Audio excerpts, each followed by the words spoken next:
जय श्री राम।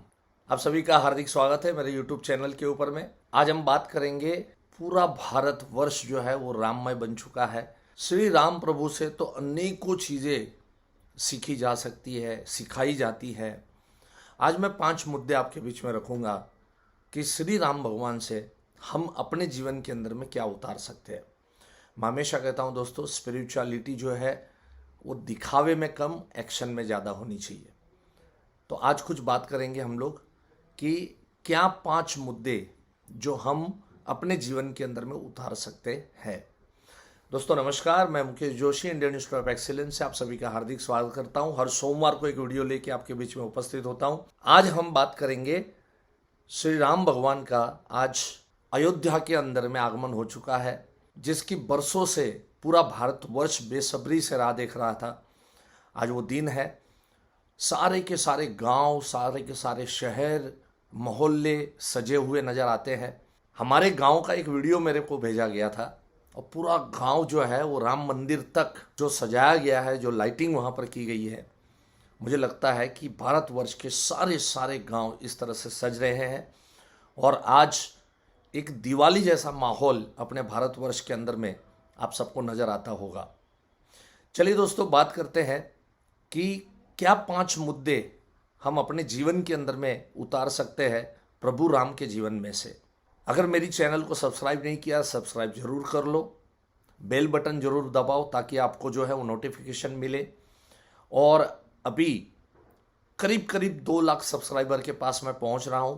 हालांकि जो बड़े बड़े यूट्यूबर है उसके सामने तो बहुत छोटा सा बच्चा हूं, बट यस ऑफ कोर्स मेरा जो ग्रुप है, मेरा जो सर्कल है वो लिमिटेड सर्कल है। आज 20-25 लाख एजेंट है, इंश्योरेंस एजेंट है, या 30 लाख इंश्योरेंस एजेंट है। तो उस ग्रुप के बीच में जहाँ तक मैं समझता हूँ कि लोग मुझे प्यार बहुत दे रहे हैं और जल्द से जल्द अभी 2 लाख सब्सक्राइबर कंप्लीट करेंगे आप सभी लोग, ऐसी मैं उम्मीद करता हूँ।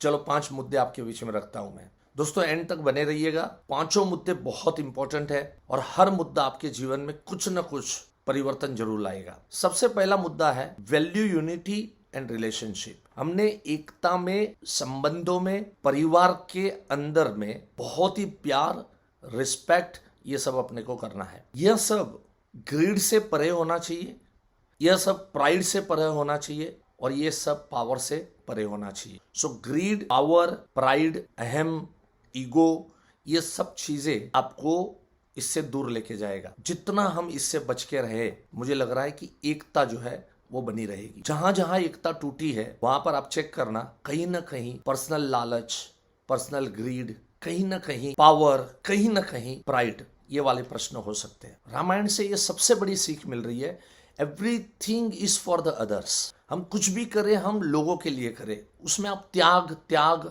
समर्पण, प्रेम भाव, ये सब सीखने को मिलता है। राम भगवान 14 साल के वनवास के लिए चले गए, पिता ने दिए हुए वचन का पालन करने के लिए गए थे। किसके लिए? आप सभी को मालूम है कि भरत को गादी मिले, इसके लिए कई ने वचन लिया था। लेकिन जिसके लिए गादी छोड़ा था उस भरत ने तो गादी पे बैठा ही नहीं। उस भरत ने तो पूरे जीवन 14 साल तक जो वनवास था, राम भगवान के पादुका उसने सिंहासन पर रखा था। तो एवरीथिंग इज फॉर अदर्स, सब कुछ हम करें दूसरों के लिए करें। दूसरा मुद्दा है एम्ब्रेस ऑल, सभी को सम्मान दे, सभी को मान दे। कास्ट, कलर, इस सब को अहमियत न दे। कोई भी जाति होने दो, कोई भी धर्म होने दो, कोई भी व्यक्ति होने दो, सबसे पहले व्यक्ति को प्यार करना है। राम भगवान ने एक गरीब माँ जैसी शबरी, इसके भी जूठे बेर उसने खाए। क्यों उन्होंने खाए? और वो सिखाता है कि सबको प्यार करो, कोई जात पात, ऊंच नीच कुछ भी नहीं होना चाहिए। So we should love to all, पूरी दुनिया एक है, सब जीव जो है वो एक है। तीसरा मैसेज है दोस्तों, स्टे अवे फ्रॉम नेगेटिविटी। कई जो है, माता कई राम भगवान को भरत से भी ज्यादा प्यार करती थी। कोई भी रामायण का ग्रंथ देख लो, कोई भी आप पढ़ लो, किसी भी गुरु का एनालिसिस पढ़ो, कहीं ये नहीं आया है कि कई राम भगवान से नफरत करती थी। रानी कई उतनी ही मोहब्बत करती थी, या तो ज्यादा मोहब्बत करती थी अपने बेटे भरत से भी। लेकिन उसका जो सराउंडिंग था, जो मंथरा थी वो उसके दिमाग में नेगेटिविटी फैलाती है। तो always surrounding with the positive people, जितना हो सके उतना नेगेटिव लोगों से दूर रहो। जो गलत बात कर रहे हैं, गलत बातें सुना रहे हैं, जितना हो सके उनसे दूर रहो, उतना लाइफ के अंदर में हम तरक्की कर पाएंगे। मुश्किल है, मुझे मालूम है, बहुत टफ है, लेकिन यही सच्चाई है। दोस्तों, चौथा मुद्दा है फॉरगिवनेस ट्रम्प्स रिवेंज। क्षमा जो है वो प्रतिशोध के ऊपर भारी पड़ती है। हमेशा क्षमा भाव रखे। रामायण में आपने देखा कि लक्ष्मण जो है वो सूर्यपंखा का उसका नाक काटता है। सूर्यपंखा कौन है?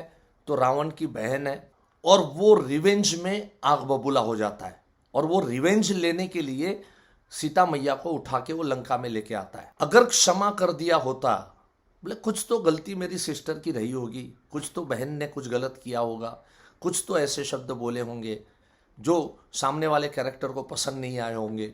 अगर रावण ने क्षमा दी होती तो ये इतनी लंबी चौड़ी कहानी नहीं बनती। सो क्षमा जो है वो प्रतिशोध के ऊपर भारी पड़ती है। देखो, यही चीज राम भगवान और सीता मैया ने क्या किया। 14 साल के वनवास के बाद जब वापिस लौटे तो उन्होंने माते कैकेयी को क्षमा दे दी, कोई रिवेंज नहीं लिया। माता कैकेयी को उन्होंने जेल में नहीं डाला। ये बड़प्पन है, ये सच्चाई है, और यही जीवन है दोस्तों। तो क्षमा जो है वो प्रतिशोध के ऊपर भारी पड़नी चाहिए, प्रतिशोध क्षमा के ऊपर भारी नहीं पड़ना चाहिए। तो दोस्तों, ये चौथा मुद्दा मैंने आपके बीच में रखा।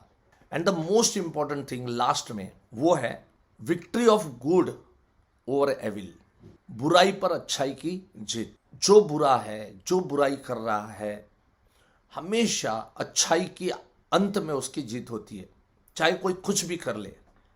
लेकिन सबको मालूम है कि कौन क्या है, कौन कैसा है।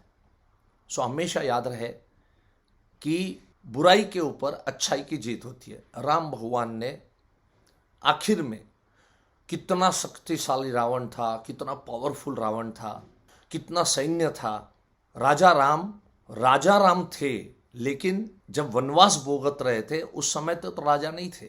जब भी लंकेश के साथ लड़ाई होनी थी तो जिस प्रांत में वो रहते थे, चित्रकूट में, अगल बगल के सारे प्रांत के राजा उनके साथ आए और उन्होंने कहा कि हमारी सेना हम आपको देंगे। राम भगवान ने कहा कि मुझे किसी की सेना नहीं चाहिए, मैं अपनी सेना बनाऊंगा, और उन्होंने वानर सेना बनाई। आप सोचो कि रावण की जो सेना थी और उसके ऊपर राम भगवान की सेना, लेकिन हमेशा सच्चाई की जीत होती है। सो बुराई पर हमेशा अच्छाई की जीत होती है।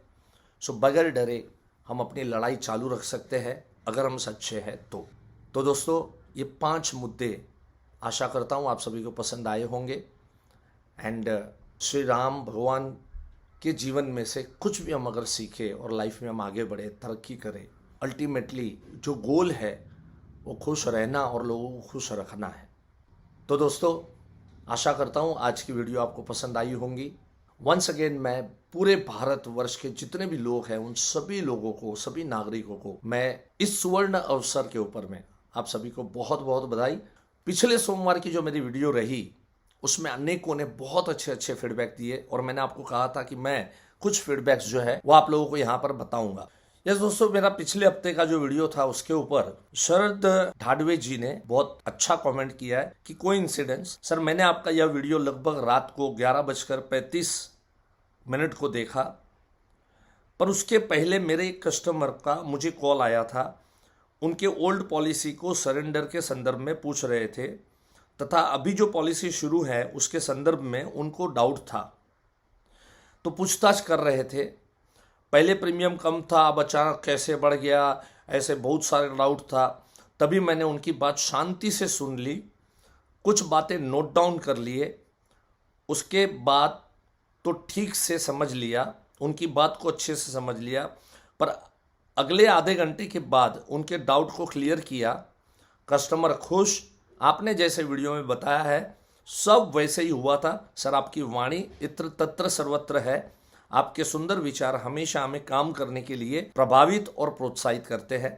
आपके विचारों की क्रिया हमारे तन मन में उतरी है। So thank you so much Sharad जी।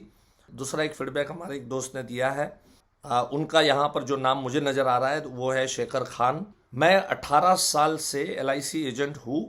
इसका श्रेय दीपक जोशी जी, मुकेश जोशी जी, अमित कोठारी जी और हमारे डीओ पाटोड़कर जी सर को जाता है।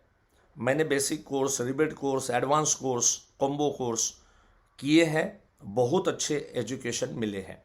So thank you so much दोस्तों, आप इसी तरह से अच्छा काम करते रहे, लाइफ में आगे बढ़ते हैं। बहुत अच्छा लगता है आपकी तरक्की को देख। Thank you so much, God bless you, love you all, धन्यवाद, नमस्कार। मिलेंगे अगले सोमवार को एक नई वीडियो के साथ, नई ऊर्जा के साथ।